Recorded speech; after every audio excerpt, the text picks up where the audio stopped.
It's not too bad. The heat's down there. Wait a second, what's going on here? I think, just try and sling that over the top of your ear there, you'll be right. It's a bit loose, isn't it? It must have been Dino's massive melon stretched it. So you're carrying an injury, yeah? Yes, carrying a grade 1. What happened was I injured it on the Wednesday before KL. Yep. So basically grade 1 tear. I thought I could get back before Saturday. I ran on, played probably 3 or 4 minutes, and it just wasn't right. So I pulled myself for that tournament. For the second tournament, I sort of rushed it back. I didn't train as much as the other boys, but I tried and modified my training, so make sure I stayed a bit fit. Yep. And come Thailand, I was probably at about 90%, and then I re-injured it again in the training run. So, but then we lost Ollie, which is our other co-captain. Yep. So with his knee again? More so with work. So his knee's okay, but he basically had to make the decision of either play Mumbai or play Singapore. Oh, gotcha. So, time for the second Cup semi-final. We're lucky enough to have squad captain for the Philippines, Jake Letts, with us, who's carrying an injury, so wasn't able to play in this tournament. But nice to have you along, Jake. Thanks for having us. It's obviously good to be in Mumbai. Coach Cullen's got me here to be hydration manager, so keeping the boys hydrated throughout the tournament. Otherwise known as Water Boy. So, look, you know these two teams quite well, Hong Kong and Sri Lanka. What are the strengths of both teams? I think with Hong Kong, it's their structure. You know, they're very clinical, especially in set piece, and especially under pressure. With Sri Lanka, they like to play traditional 7's, obviously very wide game, very fast paced. And basically, over the last sort of 2 tournaments, they've been great. They've really stood up, and they've shown why they're a top 3 team. A good start for them here, the Sri Lankans. They're putting Hong Kong under a bit of pressure, but Alex McQueen comes away with the ball at the bottom of the ruck. Rafe Morrison, who's been a great young player, a good find for Hong Kong. And it's Leonage who got up to compete at the ruck there. Oh, and Hood, the captain, puts it down with the side of Sajja Saranga looming up on him. And what about the Sri Lankans' performance so far in this tournament? Obviously, you'll be familiar with their previous game. Yeah, we had them in the quarter, so we had them matched up really. It was just a matter of taking our opportunities. We only had limited, especially in the first half. So, but all credit to Sri Lanka. They're a great side, and we knew we were up for a very tough game. But considering, they were up, confidence was sky high, especially with their first 2 games. So, but in the end, our boys bounced back, which is always good to see. Lee Jones comes through from the scrum, and here's McQueen again. Suri tries to scramble back to fix the mistake he made. Oh, beautiful skills from Surya. Surya Bandara, one of the stars of the series so far. It was great salvage work. Hood, and they're calling for it outside Tom McQueen, but Nick Hewson decides to go straight and hard into the defence of Sri Lanka. Leonage eventually drags him down. So McQueen is out here on the outside, but again it's Hood who decides to go direct, and through he goes with the tackle of Chaturanga for the first try of the game. And exactly what you're saying, very structured play there from Hong Kong succeeding. Yeah, Hong Kong, they're very clinical. Like, their basics, they do them very well. Obviously, being a full-time team now, they benefit from that a lot. So that's going to help their cause. They'll look to attack again, especially off their kickoff, which is one of their strengths. In terms of Sri Lanka, you can never rule them out, can you?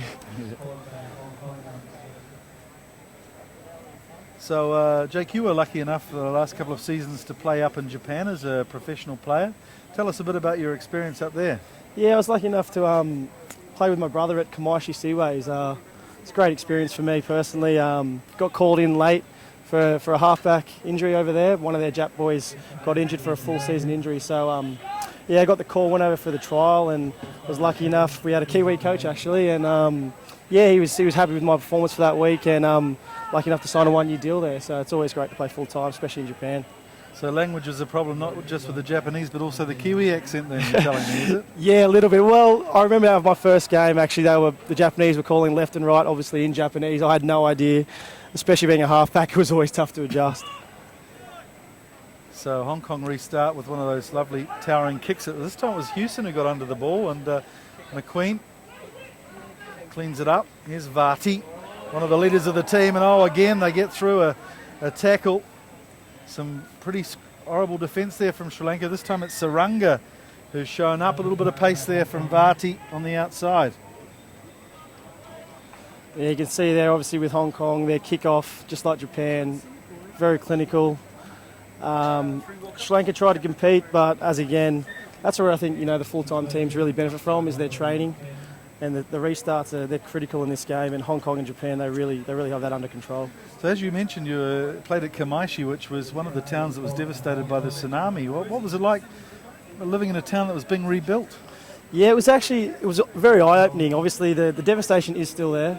A lot of the buildings are still down. Funny enough, we actually got a text message one night with they have sirens there to warn you about tsunamis. We heard the siren go off, and then announcement comes in Japanese, and then 10 minutes later we get a text from our translator saying there might be a tsunami coming tonight, so be prepared. So it's obviously a bit scary, but in saying that, the Japanese, their culture and their tradition, it's amazing, and it was really something to take in, and I enjoyed every second of it. So this time it's Sri Lanka's chance to get some points on the board. So Santha, who comes on, and this time it's Surya who's on the outside. Too much gas for Rafe Morrison. He's got support inside, but he's thrown it to the wrong man. Lee Jones laps up the ball, and now it's Hood. Chance for a counter. Sri Lanka get over the ball well, but they're smashed away from Hong Kong. Now there are numbers here for Hong Kong. Rafe Morrison roves away. He's got Jones on the outside. Decides to look inside. This time it's Jones who links nicely with Varty. Hewson will take the contact, commit the tacklers, but spills the ball. Lee Jones there again to clean up. And this time it's a 3-on-1. Herath puts in a speculative kick, but it's gone to Tom McQueen. T-Mac is away. He's got Chaturanga to beat and ducks in nicely off the right foot and sizzles his way through under the posts. So as quick as you like, Hong Kong 3 tries to 0 up. Yeah, he's a great player, McQueen. So he's got a very strong build and fast pace. He's certainly been one of the major try scorers in the series. He's got 85 points now. And that's a lot of tries. 17 if I count correctly in the series. And Hood's got the conversion. So this is looking like a pretty good performance. Now Sri Lanka, I don't know if you saw the game at the last tournament they played in the semi-final, got absolutely blown away by Japan. And this time it looks like they're on the receiving end of a bit of a big victory from Hong Kong. What do they have to do to get to that next level? What do you think they're missing? I think it's to come up against teams like Hong Kong and Japan, even though you do got to come in with confidence, you always do, it's more so experience as well and doing the basics well. Especially when your heads are down after 2 tries. You can compose yourself, make sure you do the little things right and just stay in the contest. You'll find that teams like Hong Kong and Japan, they can get out to a good start. But if you can weather that storm and really just give it to them, especially physically in the breakdown, you give yourself every chance to having a good crack against them. So Hood again, he's not happy with himself there, not going 10 metres. Another chance for Sri Lanka to come back just before half time. Chaturanga puts in a little kick and Herath after it, but the try scorer Tom McQueen gets it to his brother Alex, and out it goes to Morrison. It's a very jinking running style, but it doesn't fool the defender over there on the right flank for Sri Lanka.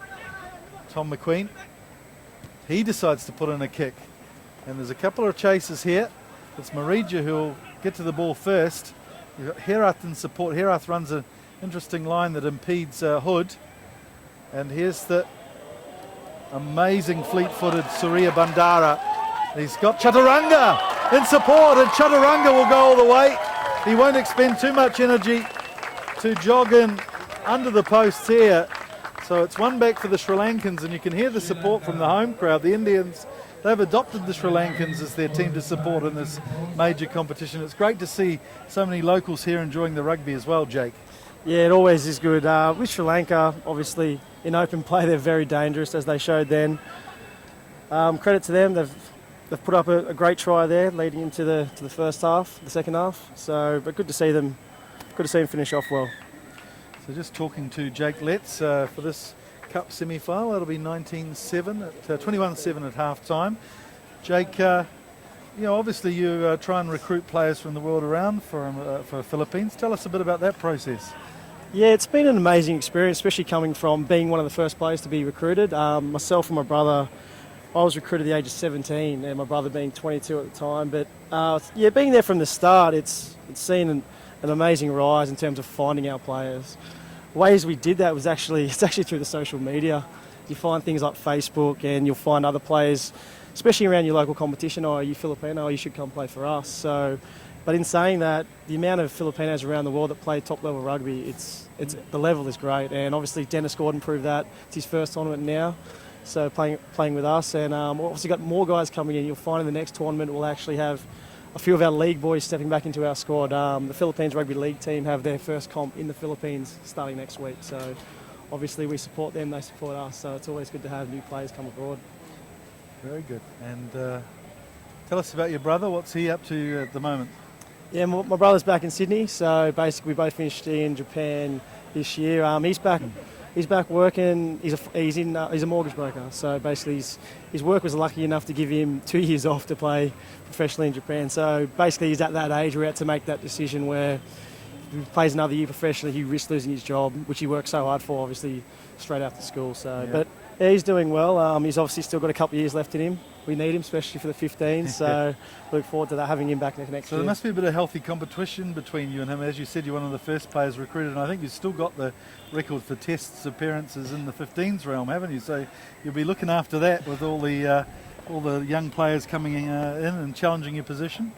Yeah, obviously being there from the start, had the luxury of starting. So, but with obviously getting new players from around the world, we had James Price come in. Me and him have had a good battle the last 3 to 4 years.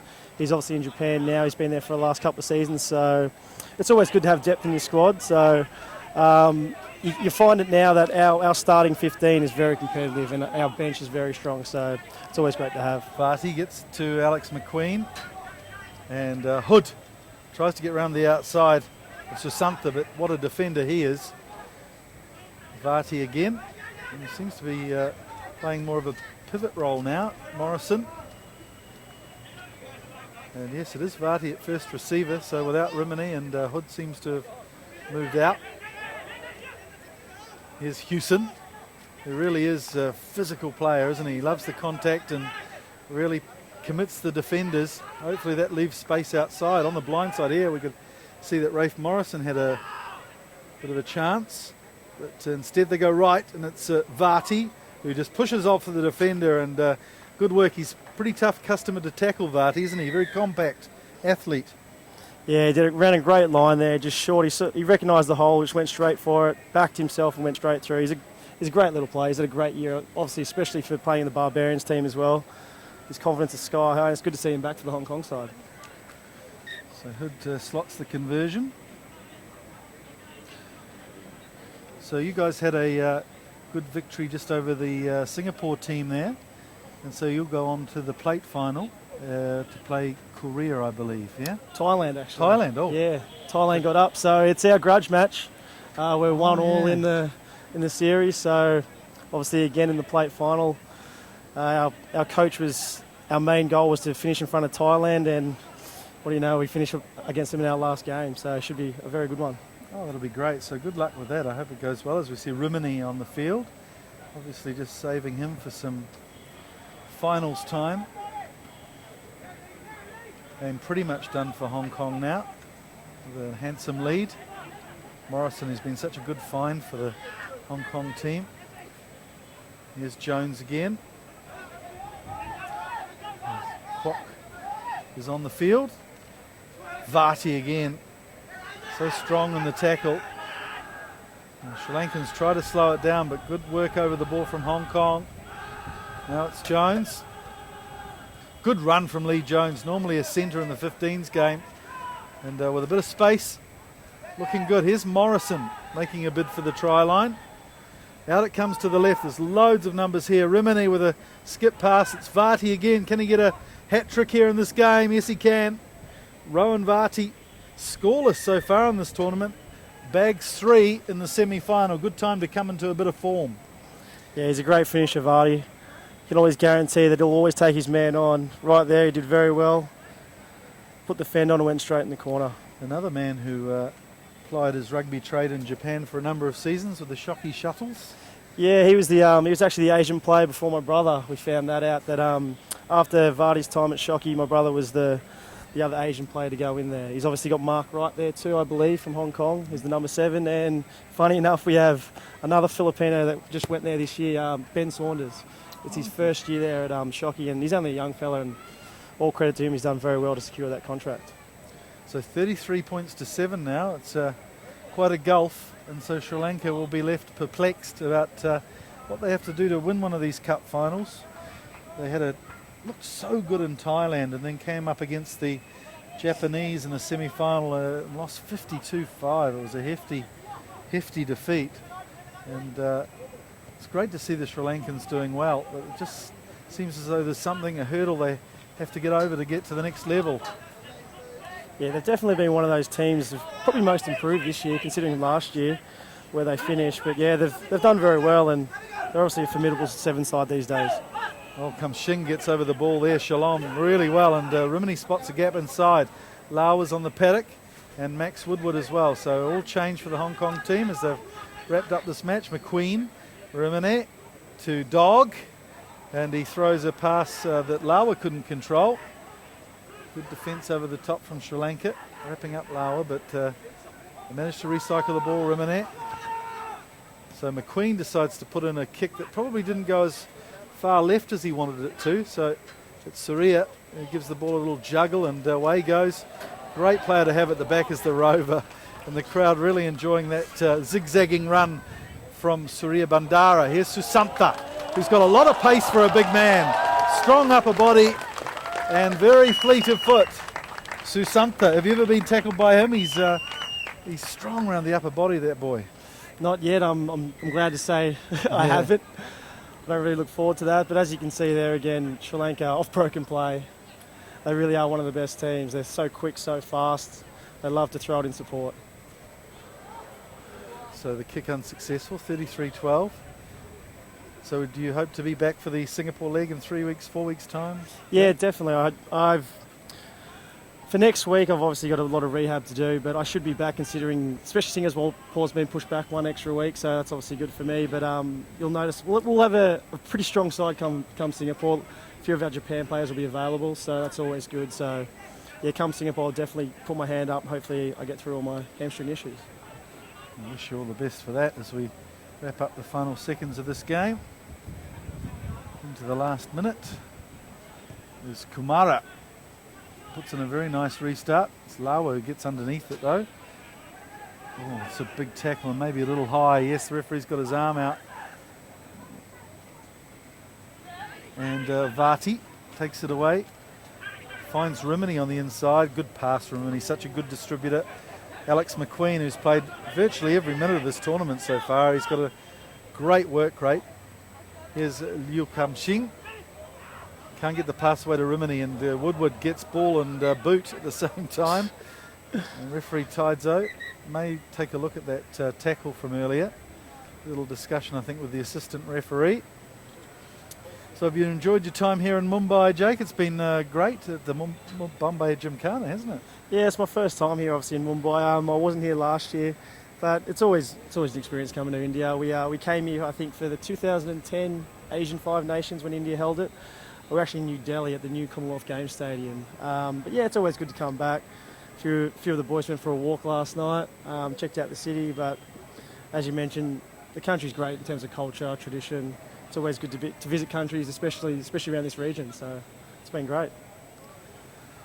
And obviously you'll be spending, or have spent a lot of time in Manila in the last few years. Have you sunk any roots there? In terms of, we are settling in, a few of us boys, especially over the 7's series. A few of us made a commitment to try and be available for these 4 tournaments, especially the guys that came off contract, guys like Gaz Holgate, Oliver Saunders. We all put our hands up. Unfortunately, I've been injured for most of it, but guys like Gaz, as you can see, he's been a prominent player, and it's always good to have him there. And we look to strengthen our team every tournament. Here's Woodward, treasuring the most of his time on the field. Shalom gets involved at first receiver and looks up for getting a little bit more game time himself. Played well since he came on. Here's Lawa, who runs straight at the gap, but sadly drops the ball. Surya is back again to tidy things up. In fact, it's the new player, Apagoda. This is Leonage, who didn't have the pace to get through, but throws a lovely pass, and it's Kumara. And I think Hong Kong have given that chase up. So Leo Kumara with another try to his portfolio, and he goes in under the post too. Good sprint from Kumara. Got one against you guys, I think, in the previous game, and provides some impact off the bench. Yeah, great try there. Obviously, again, identifying the hole. Credit to them, Sri Lanka, they never give up. And they always love to play. Once they make a break, they're guaranteed to have one or two there on the side. Like we talked about that as one of their strengths. So it's good to see. Well, that's the end of the second Cup semi-final. Japan won the first one, and Hong Kong are into the final with Japan. We've seen two dramatic clashes earlier in the series with those two teams, and we can look forward to another one. Who do you think? Who's your pick for that game, Jake? Come on, lay it on the line. I can't go past Japan. They're so clinical in those short periods of time when they need to be. They've stuck them twice in the last 10 seconds. So I just can't see them losing this tournament. But in saying that, with conditions like this, Hong Kong will have